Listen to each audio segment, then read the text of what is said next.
initially when you start off, you feel very confident in your subject knowledge, but you don't feel necessarily confident how it translates through to the children.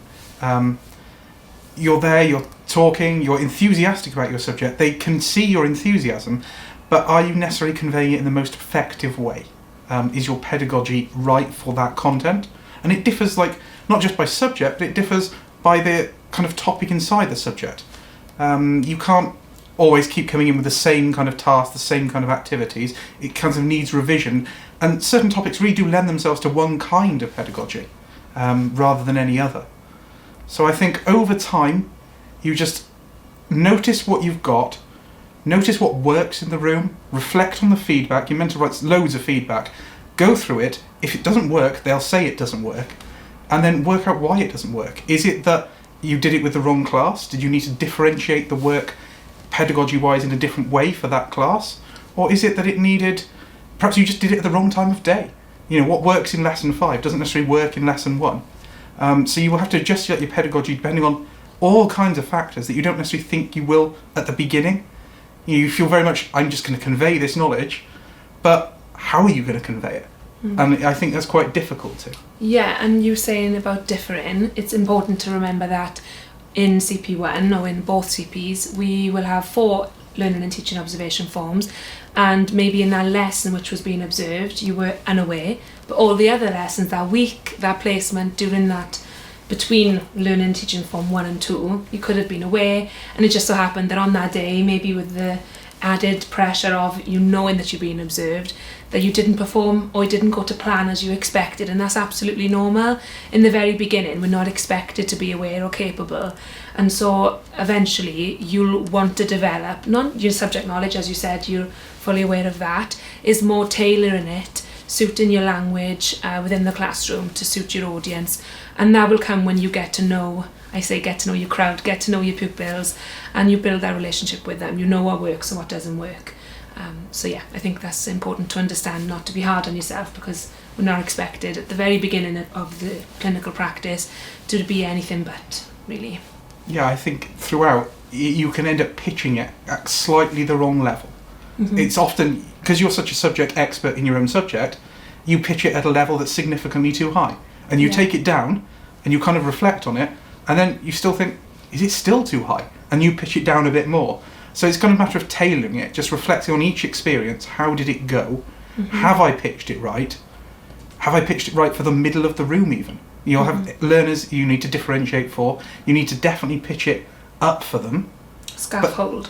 And then, if you need learners who've got trouble, you kind of like remove the scaffolding over time. I think in an attempt to move from unaware to aware, at that point in your clinical practice is where you'll have the most R&E time. So using that to your best advantage, using it wisely, taking every opportunity in that first 2 weeks, in those first 2 weeks, to observe your mentor, maybe not even your mentor, but other teachers within your subject, and also follow a pupil trail if possible. I think more often than not schools are arranging that, putting that in place, but if not, don't be afraid to ask. Is something that's common, beneficial, not only for you to observe how the ways in which pupils change from lesson to lesson, but also how different teachers handle subjects and how incidentally they're exploiting their own subject and also others to bring in the cross-curricular disciplines as well, which is part of the critical descriptor for the standard, the teaching standard. And so making use of your R&E time effectively, reflecting on the feedback in the blue book, as you said, collaborating with your mentor, asking questions. If you don't quite understand feedback, asking, because there's no such thing as a silly question, but also making, like I say, full use of the R&E time, observing different subjects aside from your own, and undertaking a pupil trail, which you'll observe the pupils but also other qualified members of teaching staff who you'll learn a lot from.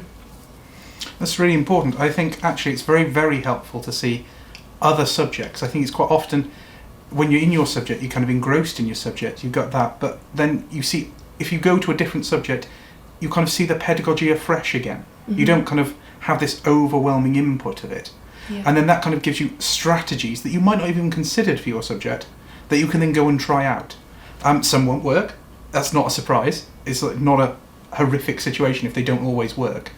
But then some will, and you'll get ideas through that perhaps people in your department haven't considered. And often, if you chat to your mentor, they'll be like, this is someone who's brilliant at this aspect of your subject. Go see them to see how they teach that aspect. Yeah. Because they have, specific strategies they will probably have used for like 10 years or so that's really, really effective on just this really narrow niche of like one area. And that's important as well when you say about discussing how maybe your teacher, your mentor and other teachers teach. Every teacher will have a different teaching style, and it's absolutely normal that maybe your style doesn't match the mentor's, or it doesn't mean you disagree and that you don't appreciate that he or she is a good teacher. It's just that there are different teaching styles, and that's why I think when undertaking R&E time and research and inquiry, doing a reflection maybe into the different pedagogies and the learning theories, you can maybe focus on one, find one which suits your teaching style, one which may also suit your subject, because there'll be some pedagogies such as, collaboratism, and you can think that would suit my subject more than another, and do some R&E into that so that you're able to exploit your lesson plan, your teaching, your method of that lesson, how you'll undertake and carry out those tasks to better suit the pedagogy that links more closely with your teaching style and your subject discipline. That's really lovely. I say it's not just time in school, but like time in university is also very helpful. So you have subject-specific sessions. They're really useful. I mean, they really do. It's about distilling down the central concepts of your subject and connecting them across the different kind of progression steps or key stages. Are there ideas which flow through from the minute they arrive in school, in secondary perhaps, all the way through to when they might leave, even after doing A-levels? There are certain concepts that probably come up and up again. How are you going to go around teaching those in a consistent way across it? Is there a pedagogy style that you can bring in that you can kind of continue with, that allows a flow so that they always fit kind of the same concept? They always feel kind of secure in what they know, and then how will they extend it? And perhaps the best way to do it is to, speak with the people in university, see what they come up with, and then when you plan your lessons to take into account the progression. If your progression step is kind of very distinctive, add to it the next items. Are there certain topics that don't come through all the progression steps? Some of them don't always kind of tend to trail through. If so, do you need to focus on them for that lesson?